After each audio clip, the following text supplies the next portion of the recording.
जब पांडव वनवास में थे तब दमयंती की कहानी महाभारत में आती है। वन में युधिष्ठिर ऋषि बृहदाश्व से मिले। उन्होंने ऋषि को अपने दुर्भाग्य के बारे में बताया। युधिष्ठिर के दुखी दिल को तसल्ली देने के लिए ऋषि ने उन्हें नल और दमयंती की कथा सुनाई।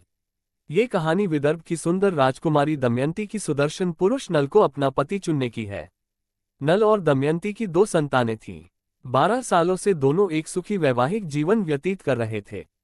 लेकिन दुर्भाग्य ने उनके जीवन में चुपके से तब प्रवेश किया जब नल के चचेरे भाई पुष्कर ने उसे द्यूत क्रीड़ा के लिए आमंत्रित किया।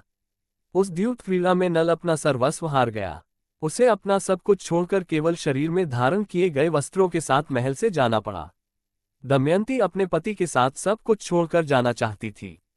नल ने उसे ऐसा करने से रोका, पर वह नहीं मानी, अतः वह उसे भी अपने साथ ले गया। नल के पास अस्त्र शस्त्र भी नहीं थे जिनकी मदद से वह शिकार कर सकता।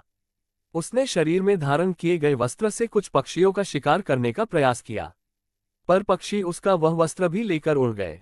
इससे नल और भी अधिक दुखी हो गया। उसने कहा कि अब तो उसके शरीर पर वस्त्र भी नहीं है। तब दमयंती ने उसे सांत्वना दी कि वह परेशान ना हो, वह हर दुख में उसके साथ है।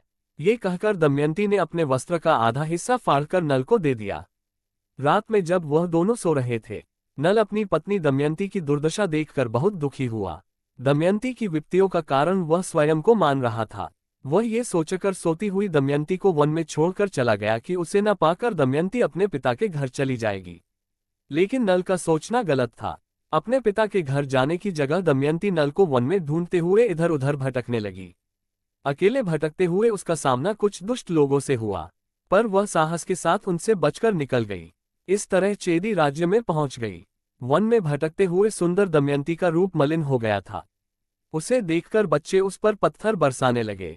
चेदी की रानी अपने महल से ये सब देख रही थी। ये देखकर उसे बहुत दुख हुआ।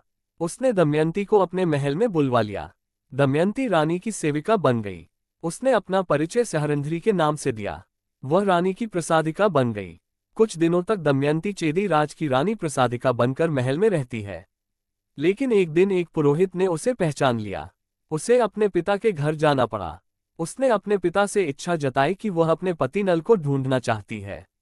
ऐसा उसके पिता ने परनद नाम है एक ब्राह्मण को ये काम सौंप दिया।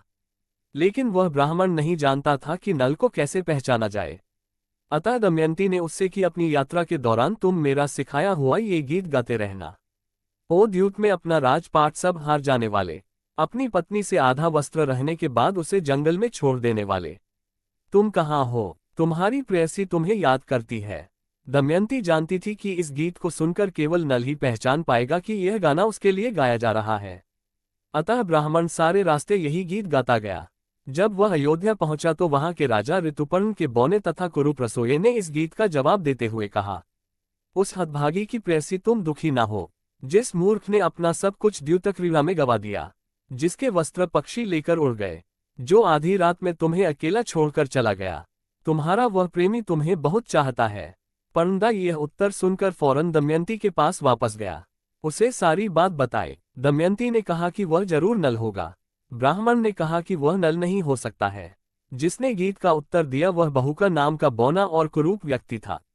लेकिन दमयंती को पूर्ण विश्वास था कि वह नल ही है। नल को वापस लाने के लिए उसने एक योजना बनाई। उसने अपने झूठे स्वयंवर की योजना बनाई। अपने दूत सुदेव को अयोध्या के राजा ऋतुपर्ण के पास ये संदेशा देकर भेजा, नलकी का कोई पता नहीं चल रहा है, अतः दमयंती दूसरा विवाह करना चाहती है। इसके लिए स्वयंवर रचाया जा रहा है, किंतु स्वयंवर अगले दिन ही है। राजा ऋतुपर्ण को स्वयंवर में आमंत्रित किया गया है। दमयंती ने जानबूझकर जय संदेशा दिया था कि स्वयंवर अगले दिन ही है। वह जानती थी कि नल सबसे तेज रथ चलाने वाला है, अतः स्वयंवर में आने के लिए राजा ऋतुपर्ण उसे ही साथ में लाएंगे। जैसा दमयंती ने सोचा था वैसा ही हुआ। राजा ऋतुपर्ण ने बहुका बने नल से कहा कि वह उन्हें जल्दी से जल्दी विदर्भ पहुंचा दे। लेकिन बहुका ने राजा ऋतुपर्ण के सामने शर्त रखी कि वह उसे द्यूतक्रीड़ा सिखाएंगे। राजा ऋतुपर्ण द्यूतक्रीड़ा में माहिर थे। वह उसे सिखाने के लिए तैयार हो गए। बहुका राजा ऋतुपर्ण का रथ लेकर विदर्भ पहुंच गया। जैसे ही रथ ने महल के भीतर प्रवेश किया, 2 बच्चे दौड़कर रथ की तरफ आए। उन्हें देखते ही बहुका ने रथ से उतरकर उन दोनों को गले लगा लिया। राजा ऋतुपर्ण कुछ समझ नहीं पा रहे थे। उन्होंने बहुका से उन बच्चों के बारे में पूछा। परंतु उसने कोई उत्तर नहीं दिया। दमयंती दूर से सब देख रही थी। उसे पूरा यकीन था कि बहू का ही उसका पति नल है। जब बहू का महल के द्वार से गुजरा तो सारे दरवाजे अपने आप खुल गए। ऐसा लग रहा था कि सारा महल ही उसे पहचानता है। दमयंती उसकी तरफ भागी और उसे सबके सामने अपने आलिंगन में बांध लिया। उसने घोषणा की कि यह उसका पति नल है।